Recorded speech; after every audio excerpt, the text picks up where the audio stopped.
Hello दोस्तों, क्या हाल है आपका। आशा करता हूँ अच्छे होंगे, स्वस्थ होंगे। तो आज हम एसएससी की जो 2025 का जो नोटिफिकेशन आने में केवल 21 दिन बाकी बचे हैं और कहीं ना कहीं आप भी तैयारी कर रहे हैं और उस तैयारी को एक सुचारू रूप से देने के लिए एक पोस्ट प्राप्त करने के लिए आपके माइंड में भी जो ड्रीम जॉब है वो कहीं ना कहीं आप उसको पाना चाहते हैं। लेकिन आज हम इस वीडियो में जो एसएससी की नई जॉब हो सकती हैं, नई पोस्ट हो सकती है इस साल, वो और उनकी वैकेंसी कितनी है, उसके अलावा अब की बार जो कट ऑफ जाएगी क्या उस पर कितना फर्क पड़ेगा, और तीसरा इंपॉर्टेंट क्या जो एसएससी के द्वारा जो रिजल्ट आउट किया गया था उस रिजल्ट में जो कट ऑफ गई है उसके ऊपर एसएससी की तरफ विरुद्ध जो कोर्ट केस है उससे क्या रिवाइज रिजल्ट आ सकता है। और चौथा सबसे इंपॉर्टेंट, जो आज कैंपेन चल रहा था एसएससी के खिलाफ सीजीओ कॉम्प्लेक्स में कि एसएससी ये सुधार करे, तो कहीं ना कहीं वो भी एक सफल होना, कितना सफल है और कितना नहीं उसके बारे में डिस्कस करेंगे। तो सबसे पहले देखते हैं कि एसएससी इस साल, क्योंकि 22 अप्रैल को आएगा इसका नोटिफिकेशन, और लगभग 3 पोस्ट नई करेगी ईपीएफओ।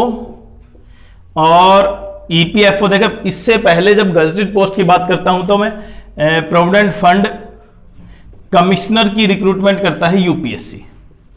अब उससे नीचे कौन सा करेगा, एसएससी सीजीएल के थ्रू होगी इसकी वैकेंसी। और इसमें कितनी पोस्ट होंगी, देखिए अभी से ये कहना बहुत एक पूरी तरह से ठीक नहीं, क्योंकि अभी डाटा हमारे पास इसके संबंधित आए नहीं है। और दूसरा है हमारे पास ऑफिस सुपरिटेंडेंट, वो आपको पता है आईटीआई इनकम टैक्स डिपार्टमेंट से संबंधित है ये, और ये 4200 ग्रेड पे की वैकेंसी पोस्ट होगी। और इसमें वैकेंसी आपको लगभग, वैकेंसी तो करीबन 25,000-26,000 के आसपास है, लेकिन आप ये मान सकते हैं 5 से 10,000 के आसपास अब की बार वैकेंसी एसएससी इन पोस्ट की निकाल सकते हैं। इसका मतलब जो 2024, 23, 22 में जहां 4200 ग्रेड पे की वैकेंसी हर बार कम रहती थी, अब की बार 4200 ग्रेड पे की वैकेंसी 4600 ग्रेड पे से ज्यादा होंगी। पहली बात तो ये होगी। और तीसरा है हमारे पास ईएसआईसी का। ईएसआईसी की जो 2400 ग्रेड पे की पोस्ट हैं उन पर एसएससी रिक्रूटमेंट करेगी, और वो कितनी है, लगभग 500 प्लस के आसपास है। और उन पर रिक्रूटमेंट करने से कहीं ना कहीं वैकेंसी की संख्या बढ़ेगी। ये 500 प्लस मिनिमम है, इससे ज्यादा भी हो सकती है। और सबसे इंपॉर्टेंट ये है, अब क्योंकि जो कोर्ट केस चला है, देखिए उसकी सेकेंड हियरिंग भी 22 अप्रैल के आसपास है, और 22 अप्रैल को एसएससी सीजीएल का 2025 का नोटिफिकेशन आएगा।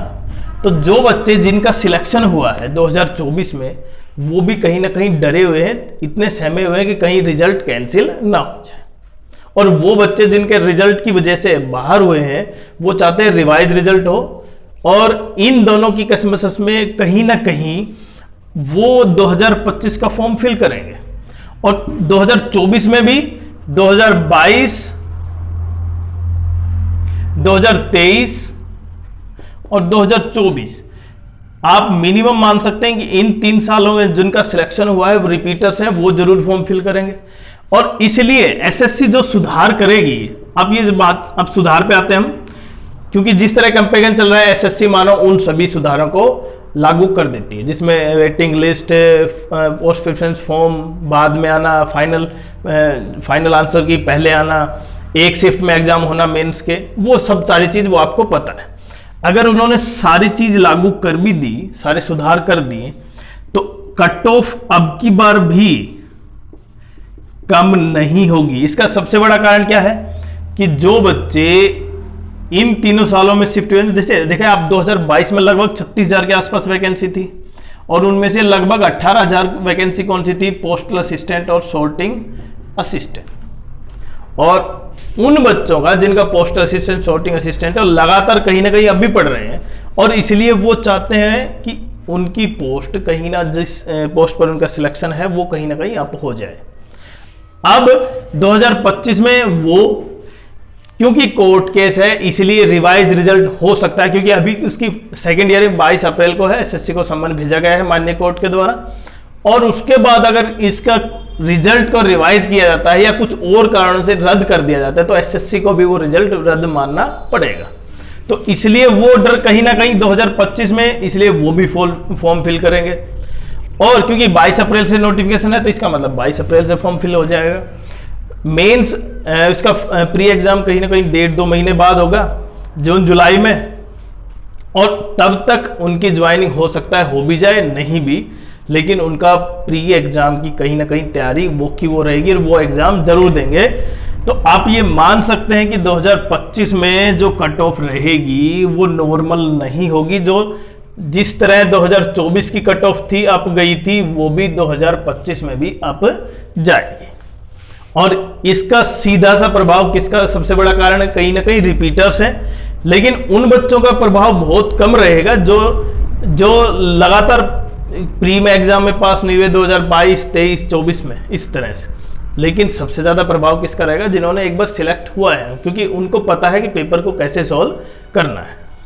और जो कहीं ना कहीं जो आज रिफॉर्म्स के लिए कहीं ना कहीं जो कंपेगन चल रहा है, उस कंपेगन का जितना रोल 2025 में हो सकता है उस शायद इससे पहले एसएससी के इतिहास में जितने रिफॉर्म्स नहीं होंगे शायद ये सबसे बड़ा हो सकता है। जिस तरह से एसएससी के खिलाफ कैंपेन चला हुआ है और जितना सीजीओ कॉम्प्लेक्स में बच्चे जो अच्छे अच्छे टीचर हैं वो सब वहाँ पे कहीं ना कहीं अपनी मांगों को लेकर, और वो भी जायज मांगों को, जिसके कारण जो डिजर्विंग कैंडिडेट्स थे वो बाहर ना हो, और जो रिपीटर्स हैं और जो ज्वाइन नहीं करते तो एसएससी की वो पोस्ट हमेशा खाली रह जाती हैं। तो उन सब बातों का आपको भी पता है कि जो जो सुधार एसएससी की तरफ से होने चाहिए वो तो देखते हैं। अब आगे हमारे पास क्या 2025 में सबसे बड़ा कारण जिनकी वजह से वो डिजर्विंग कैंडिडेट बाहर हुए थे, नॉर्मलाइजेशन और एक शिफ्ट से ज्यादा में एग्जाम लेना, वो भी मेंस। प्री में चल सकता है क्योंकि प्री में कैंडिडेट्स ज्यादा हैं, लेकिन मेंस में कैंडिडेट कम होने के कारण उनका एग्जाम एक ही दिन लिया जा सकता है, जिससे कि नॉर्मलाइजेशन की वैल्यू घट जाए, नॉर्मलाइजेशन ना के बराबर हो। और दूसरा सबसे इंपॉर्टेंट कि रॉन्ग क्वेश्चन की उसकी भी कहीं ना कहीं अकाउंटेबिलिटी हो कि किसकी वजह से इतने रॉन्ग क्वेश्चन आए, जिस तरह 2024 में मेंस में आए थे। और इसी वजह से कहीं ना कहीं जो अभी फॉर्म था, अभी एक कोर्ट केस था 2024 का, इसमें 22 अप्रैल को हियरिंग केवल इसलिए है क्योंकि एसएससी ने जो सभी दरवाजे थे बच्चों के लिए वो बंद कर दिए थे कि इतने मार्क्स क्यों बढ़े। एसएससी ने उनको रॉन्ग क्वेश्चन करके सबको मार्क्स डिस्ट्रीब्यूट कर दिए थे, और इतने रॉन्ग, अब केवल पॉइंट ये बचा इतने रॉन्ग क्वेश्चन क्यों, तो इसलिए अब केवल ऑप्शन एक है जो कोर्ट में मामला गया है कि इतने रॉन्ग क्वेश्चन क्यों है, और क्या इतने रॉन्ग क्वेश्चन पर भी रिजल्ट रिवाइज हो सकता है, और कितने बच्चे इसमें शामिल हो सकते हैं, और क्या उन सभी डिजर्विंग बच्चों को न्याय मिल सकता है इस रिवाइज रिजल्ट से जो 22 अप्रैल को उसकी सेकेंड हियरिंग है। अगर आप इससे सेटिस्फाई हैं तो जरूर उत्तर दें कि क्या इनसे जो डिजर्विंग कैंडिडेट है रिवाइज रिजल्ट से वो सही है, या मतलब उनको सही न्याय मिला है, या